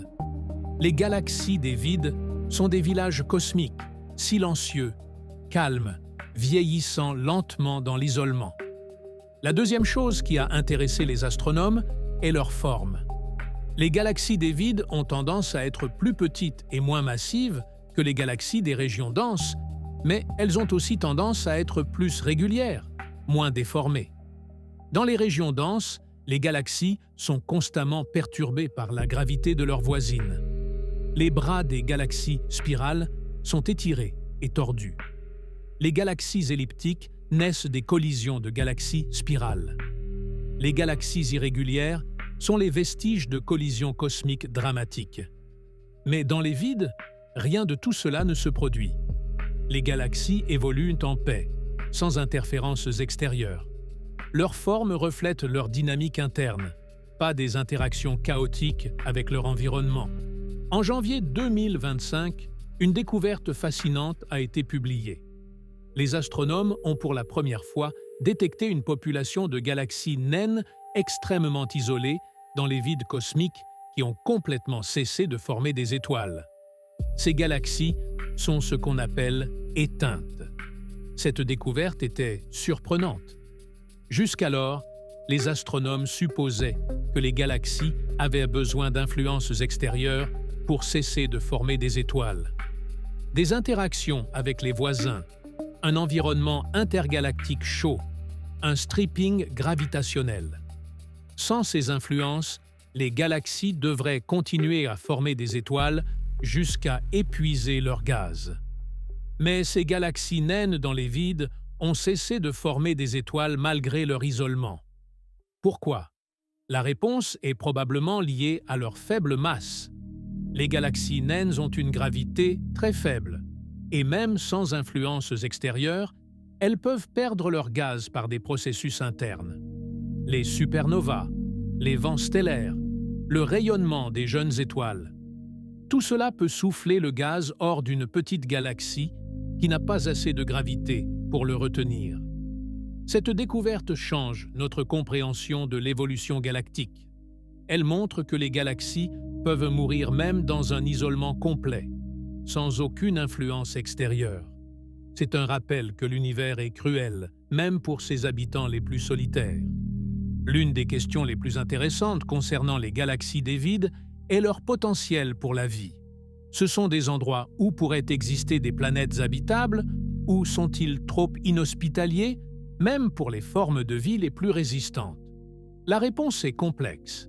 D'un côté, les galaxies des vides sont à bien des égards plus calmes que les galaxies des régions denses. Moins de supernovas, moins de sursauts gamma, moins de rayonnement cosmique provenant de noyaux galactiques actifs. Pour la vie sur une planète en orbite autour d'une étoile dans une galaxie de vide, l'environnement cosmique serait paradoxalement plus sûr. Les supernovas et les sursauts gamma sont les principales sources de rayonnement stérilisant dans l'univers. Dans les régions denses où les étoiles naissent et meurent rapidement, ces événements sont fréquents. Une planète peut être exposée à un rayonnement mortel plusieurs fois au cours de son existence. Mais dans une galaxie de vide, où la formation stellaire est lente et les supernovas rares, les planètes auraient une vie plus calme et plus longue. D'un autre côté, les galaxies des vides sont plus pauvres en éléments lourds qui sont essentiels à la formation de planètes rocheuses et à la chimie complexe de la vie. Le carbone, l'oxygène, le fer, tous ces éléments sont créés à l'intérieur des étoiles et dispersés dans l'univers lors des supernovas. Dans une galaxie avec une métallicité plus faible, il y aurait moins de ces éléments disponibles pour former des planètes. Les planètes rocheuses comme la Terre nécessitent une quantité significative de fer, de silicium et d'autres éléments lourds. Dans une galaxie avec une métallicité plus faible, de telles planètes se formeraient moins souvent. La plupart des planètes pourraient être des géantes gazeuses ou des mondes glacés, pas des planètes rocheuses adaptées à la vie telle que nous la connaissons. Il y a aussi la question de savoir si une civilisation dans une galaxie de vide aurait une motivation pour développer l'astronomie et la cosmologie. Comme nous l'avons mentionné précédemment, une civilisation au centre du vide du Bouvier ne saurait pas jusqu'à l'ère moderne que d'autres galaxies existent. Sa vision de l'univers serait radicalement différente, beaucoup plus limitée, beaucoup plus solitaire. Imaginez à quoi ressemblerait la science dans une telle civilisation.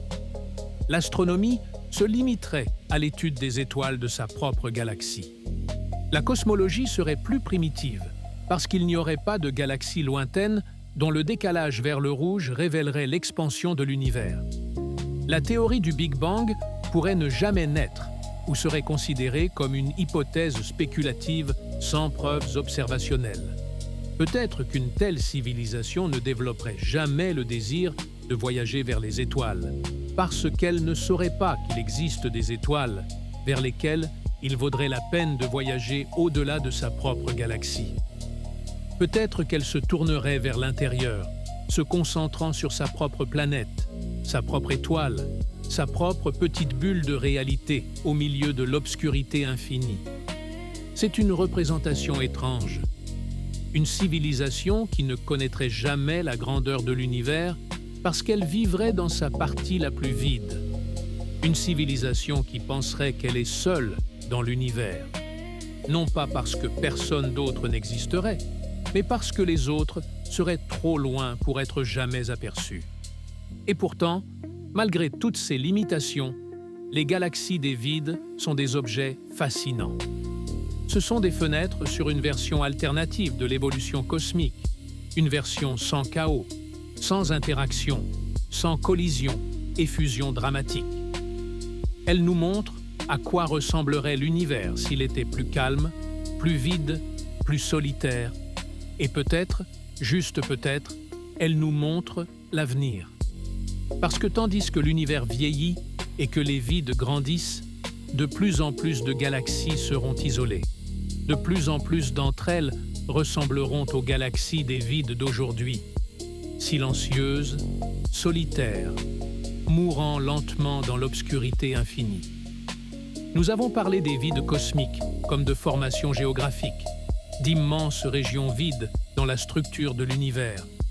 Mais les vides sont beaucoup plus que de simples lacunes. Ce sont des laboratoires où nous pouvons étudier l'un des plus grands mystères de la physique moderne. L'énergie noire. L'énergie noire est le nom d'une force mystérieuse qui accélère l'expansion de l'univers. Elle constitue environ 68% de l'énergie-masse totale du cosmos, beaucoup plus que la matière noire qui représente environ 27%, ou la matière ordinaire qui ne constitue que 5%. Nous ne savons pas ce qu'est l'énergie noire. Nous ne savons pas d'où elle vient. Nous ne savons pas pourquoi elle a exactement la valeur qu'elle a, mais nous savons qu'elle existe parce que nous voyons ses effets. Et ces effets sont les plus visibles précisément dans les vides cosmiques. En 1998, deux équipes indépendantes d'astronomes, l'une dirigée par Saul Perlmutter et l'autre par Brian Schmidt et Adam Riess, ont annoncé une découverte stupéfiante. Les supernovas de type 1A lointaines, qui servent de chandelles standard pour mesurer les distances cosmiques, étaient plus faibles qu'elles n'auraient dû l'être. L'univers ne fait pas que s'étendre, cette expansion s'accélère. Les deux équipes s'attendaient à ce que les supernovas lointaines soient plus brillantes qu'elles ne se sont avérées l'être. L'explication était choquante. L'univers s'étend plus vite que nous le pensions, et cette expansion s'accélère. Quelque chose pousse l'univers à s'écarter, quelque chose qui agit contre la gravité. Pour cette découverte, Les 3 scientifiques ont reçu le prix Nobel de physique en 2011. Mais le mystère de l'énergie noire reste non résolu. Nous ne savons pas s'il s'agit d'une propriété du vide lui-même, d'un nouveau champ quantique imprégnant l'univers, ou de quelque chose de complètement différent. Qu'est-ce que l'énergie noire a en commun avec les vides cosmiques? Dans les régions denses de l'univers, comme les galaxies et les amas galactiques, la gravité domine. La matière attire la matière et maintient les structures ensemble. L'énergie noire agit aussi ici, mais son effet est éclipsé par une gravité beaucoup plus forte. Mais à l'intérieur des vides, la situation est inverse. Il y a si peu de matière que la gravité agit à peine. Et c'est précisément dans cet environnement que l'énergie noire peut montrer pleinement sa force. C'est comme si vous vouliez étudier un signal faible dans une radio. Vous devez aller quelque part où il n'y a pas de bruit. Les vides sont le silence cosmique, où nous pouvons entendre le murmure de l'énergie noire. L'énergie noire fait que les vides s'étendent plus vite que la moyenne de l'univers. C'est comme si vous aviez un ballon avec quelques gouttes d'encre. Quand vous gonflez le ballon, les gouttes s'éloignent les unes des autres, mais les espaces entre elles, les zones vides, grandissent encore plus vite. Cet effet est mesurable. Les astronomes ont découvert que les galaxies au bord des vides s'éloignent des centres des vides plus vite que ne le correspondrait la seule expansion de l'univers. C'est une vitesse supplémentaire, causée par le fait que les vides se gonflent comme des bulles.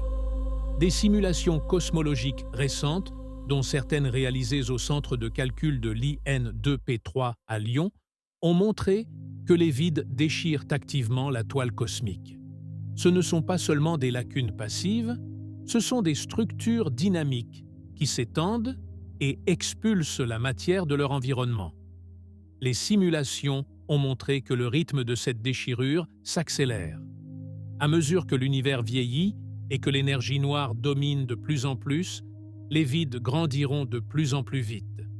Les filaments de la toile cosmique s'aminciront et finiront par se briser. Les superamas de galaxies s'isoleront. Qu'est-ce que cela signifie pour l'avenir de l'univers? Imaginez l'univers dans 100 milliards d'années. Aujourd'hui, nous voyons des milliards de galaxies dans le ciel. Le télescope spatial Hubble a capturé des images de galaxies distantes de 13 milliards d'années-lumière. Le télescope James Webb voit encore plus loin, presque jusqu'au début de l'univers. Mais dans ce futur lointain, toutes les galaxies lointaines seront si éloignées que leur lumière ne nous parviendra jamais. Elles seront au-delà de ce qu'on appelle l'horizon cosmique. Pour toujours inaccessibles, pour toujours invisibles. L'expansion de l'univers les emportera plus vite que leur lumière ne peut voyager. Notre groupe local de galaxies, la Voie lactée, Andromède et quelques dizaines de galaxies plus petites, sera le seul univers visible. Ces galaxies sont suffisamment proches et gravitationnellement liées pour qu'elles restent ensemble malgré l'expansion. Dans quelques milliards d'années, la Voie lactée et Andromède entreront en collision et fusionneront en une seule galaxie elliptique géante que les astronomes appellent provisoirement Milkomeda. Mais tout le reste sera englouti par l'obscurité. Les superamas lointains, la grande muraille des galaxies, la toile cosmique, tout cela disparaîtra au-delà de l'horizon. Les astronomes du futur n'auront aucune preuve que l'univers ait jamais contenu des milliards de galaxies. Ils penseront que leur galaxie est tout l'univers, une seule île d'étoiles dans un vide infini, et les vides seront partout. Des espaces infinis de néant séparant des îles isolées de galaxies qui ne se rencontreront jamais, ne communiqueront jamais, ne sauront jamais qu'elles existent les unes les autres. Chaque civilisation sera seule, condamnée à un isolement éternel. C'est une vision triste, mais c'est aussi un rappel que nous vivons à une époque exceptionnelle. Une époque où nous pouvons voir toute la structure de l'univers, où nous pouvons observer des milliards de galaxies et étudier leurs mouvements. Dans quelques dizaines de milliards d'années, nos descendants, s'ils existent, vivront dans un univers qui aura l'air beaucoup plus vide, beaucoup plus solitaire, beaucoup plus mystérieux. Mais l'énergie noire a peut-être des conséquences encore plus dramatiques. Il existe une hypothèse appelée le grand déchirement, en anglais Big Rip. Selon cette hypothèse, l'énergie noire pourrait s'intensifier dans le futur au point de déchirer non seulement la toile cosmique, mais aussi les galaxies elles-mêmes, les étoiles, les planètes et finalement même les atomes. Si l'énergie noire n'est pas constante mais s'intensifie progressivement, alors à un certain moment, elle surmontera toutes les autres forces. Elle déchirera d'abord les superamas de galaxies, puis les galaxies individuelles, puis les systèmes stellaires, puis les planètes, puis les atomes et finalement le tissu de l'espace-temps lui-même. Ce scénario est spéculatif. Les mesures actuelles suggèrent que l'énergie noire est probablement constante et non croissante, mais nos mesures ne sont pas parfaites et la possibilité d'un grand déchirement ne peut pas être complètement exclue. Et c'est précisément ici que les vides cosmiques entrent en jeu comme laboratoire. Les vides sont les endroits idéaux pour étudier l'énergie noire parce que c'est là que son effet est le plus fort. Dans les régions denses, l'effet de l'énergie noire est éclipsé par la gravité, mais dans les vides, nous pouvons observer l'énergie noire presque à l'état pur. En mesurant la vitesse d'expansion des vides, nous pouvons tester les modèles d'énergie noire. Si l'énergie noire est constante, les vides devraient s'étendre à un rythme prévisible. Si l'énergie noire change ses propriétés au fil du temps, le rythme d'expansion devrait changer. C'est exactement ce que la mission Euclide de l'ESA cherche à mesurer avec une précision sans précédent. Il existe aussi une théorie alternative intéressante appelée cosmologie timescape, proposée par le cosmologiste néo-zélandais David Wiltshire. Selon cette théorie, l'énergie noire pourrait ne pas exister du tout en tant qu'entité séparée. L'accélération observée de l'expansion de l'univers pourrait n'être qu'une illusion d'optique causée par le fait que le temps s'écoule différemment dans les vides que dans les régions denses. Selon la relativité générale, la gravité courbe l'espace-temps. Près d'une grande masse, le temps s'écoule plus lentement et inversement, dans les vides où il y a peu de matière, le temps s'écoule plus vite. Wiltshire soutient que cette différence dans l'écoulement du temps pourrait expliquer l'accélération observée de l'expansion sans avoir besoin d'énergie noire. C'est une idée controversée que la plupart des cosmologistes n'acceptent pas, mais elle montre combien il est important de comprendre les vides si nous voulons comprendre l'énergie noire et le destin de l'univers. Que va-t-il donc se passer avec l'univers? Il existe plusieurs scénarios, et chacun d'entre eux a des implications profondes pour l'avenir de tout ce qui existe. Si l'énergie noire est constante, comme le suggèrent les mesures actuelles, l'univers continuera à s'étendre pour toujours. Les galaxies s'éloigneront, les vides grandiront, mais rien de dramatique ne se produira à court terme. L'univers se refroidira et s'assombrira simplement jusqu'à ce qu'il atteigne finalement un état d'entropie maximale, ce qu'on appelle la mort thermique. Ce scénario, même s'il n'est pas dramatique, est profondément troublant. Dans des billions d'années, toutes les étoiles s'éteindront. Les naines blanches refroidiront jusqu'à la température du fond cosmique. Les trous noirs s'évaporeront lentement par rayonnement de Hawking. Et finalement, il ne restera rien que des particules dispersées dans un espace infini, froid et sombre. Les vides dans ce scénario gagnent. Ils deviennent l'état fondamental de l'univers. Tout le reste, les étoiles, les galaxies, les planètes, la vie, tout cela n'était qu'une fluctuation temporaire dans un océan de vide éternel. Si l'énergie noire s'intensifie, le grand déchirement peut se produire. Tout sera mis en pièces, des galaxies aux atomes.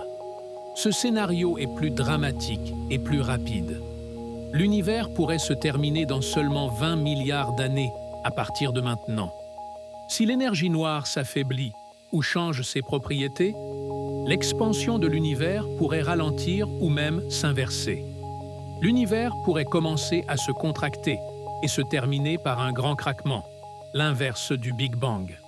Tout s'effondrerait dans une singularité, peut-être pour renaître dans un nouveau Big Bang, dans un cycle infini de création et de destruction.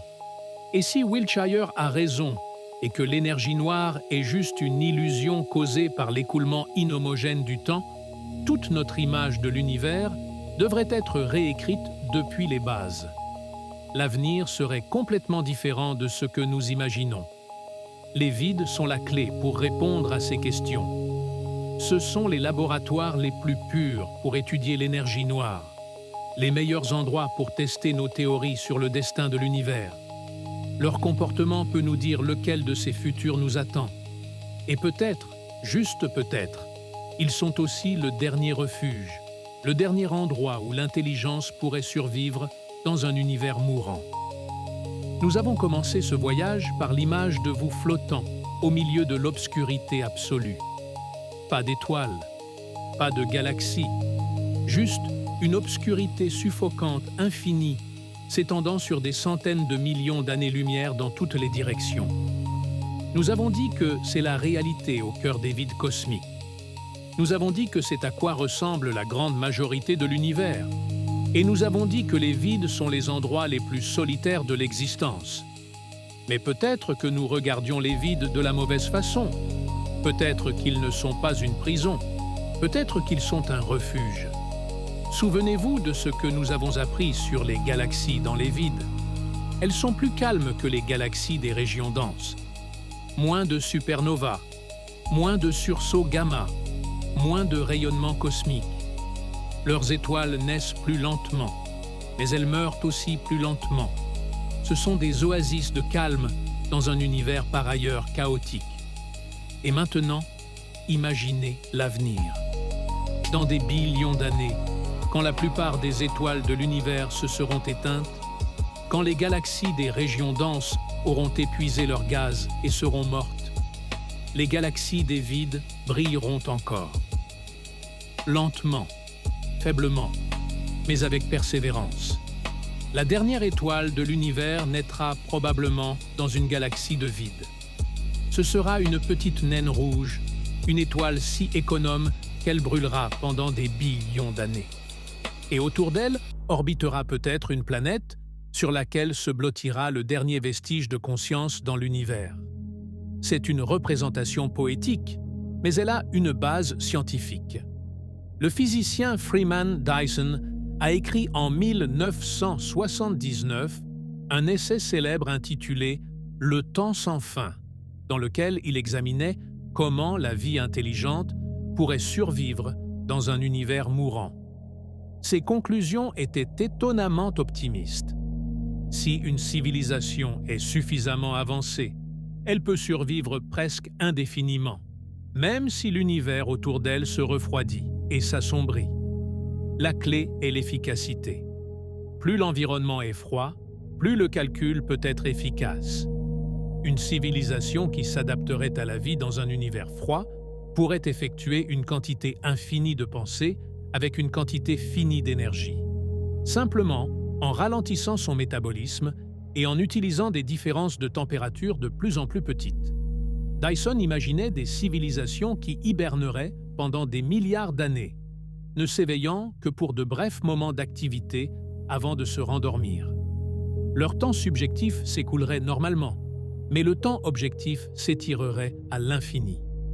Elles pourraient survivre à la mort thermique de l'univers, non pas en y échappant, mais en s'y adaptant. Et où une telle civilisation trouverait-elle les meilleures conditions? Dans un vide cosmique. Les vides sont déjà aujourd'hui plus froids que les régions denses. Ils contiennent moins de sources d'énergie, mais aussi moins de menaces. Pas de supernova proches pour stériliser les planètes. Pas de collisions galactiques pour déstabiliser les systèmes stellaires. Pas de noyaux galactiques actifs pour inonder les environs de rayonnements mortels. Et dans le futur, quand l'univers se fragmentera en îles isolées, Les vides fourniront l'isolement contre toutes les catastrophes cosmiques qui pourraient menacer une civilisation. Ce seront les derniers endroits calmes dans un cosmos mourant. Il est possible que quelque part dans l'univers existent déjà des civilisations qui réalisent ce plan. Des civilisations qui ont compris que l'avenir appartient au vide et se sont embarquées pour un long voyage dans le néant cosmique pour assurer leur survie le plus longtemps possible. Si c'est le cas, nous ne le saurons jamais. Elles sont trop loin, trop silencieuses, trop cachées. Leur lumière est trop faible, leurs signaux trop dilués par les distances énormes. Mais peut-être que c'est justement le point. Peut-être que la meilleure façon de survivre dans l'univers est de disparaître, de devenir invisible, de se fondre dans le vide. C'est une pensée étrange. La plupart de la science-fiction imagine des civilisations qui s'étendent, grandissent, brillent de plus en plus fort. Mais peut-être que le contraire est plus sage, se rétrécir, ralentir, disparaître dans l'obscurité. Les vides cosmiques nous offrent une leçon d'humilité. Ils nous montrent que la majeure partie de l'univers est vide, que les étoiles et les galaxies ne sont que de rares bulles dans un océan de néant, que la vie, la conscience, l'intelligence sont encore plus rares, de petites étincelles dans une obscurité infinie. Mais ils nous offrent aussi une leçon d'espoir. Ils nous montrent que même dans les endroits les plus vides, il existe des galaxies, que même dans les conditions les plus extrêmes, quelque chose peut survivre, que le vide n'est pas absolu, n'est jamais absolu. L'astronome Greg Aldering a dit que si la Voie lactée se trouvait au centre du vide du Bouvier, l'humanité n'aurait pas su jusqu'aux années 1960 que d'autres galaxies existaient. Nous aurions pensé que nous étions seuls dans l'univers, entourés d'une obscurité infinie. Mais nous n'aurions pas été seuls, nous ne l'aurions simplement pas su. Et peut-être, dans un certain sens, ce serait acceptable. Nous aurions notre galaxie, nos étoiles, nos planètes. Nous aurions assez d'espace pour des milliards d'années d'évolution et de découverte. Et nous serions protégés de toute menace extérieure. Les vides sont effrayants, mais ils sont aussi sûrs. Les vides sont solitaires, mais ils sont aussi calmes. Les vides sont vides, mais même dans le vide, la vie peut exister. Peut-être qu'un jour, dans des milliards ou des billions d'années, quand les dernières étoiles des régions denses se seront éteintes et que les dernières civilisations des amas galactiques auront disparu, quelque part au cœur d'un vide cosmique, brillera encore une petite galaxie. Et sur une planète orbitant autour d'une petite naine rouge, quelqu'un regardera un ciel qui ne s'assombrira jamais parce qu'il n'y a jamais rien eu dessus. Et peut-être qu'il pensera qu'il est seul dans l'univers. Et peut-être qu'il aura raison. Mais il sera aussi en vie. Dans l'endroit le plus solitaire de l'existence, dans la partie la plus vide du cosmos infini, il y aura encore quelqu'un qui regarde les étoiles. Et c'est peut-être la plus belle chose que nous puissions dire de l'univers. Que même dans le vide absolu, même dans la solitude absolue, même à la fin de toute chose, il peut exister quelque chose qui regarde, quelque chose qui pense, quelque chose qui questionne. Les vides cosmiques nous enseignent que l'univers n'est pas hostile. Il est simplement indifférent. Il ne se soucie pas de savoir si nous existons ou non. Il ne se soucie pas de savoir si nous survivons ou non. Il est, tout simplement. Mais c'est précisément dans cette indifférence que réside la liberté. L'univers ne nous empêche pas d'exister. L'univers ne nous empêche pas de penser. L'univers ne nous empêche pas de chercher un sens dans un cosmos insensé. Et peut-être que le vide est la meilleure métaphore de notre situation.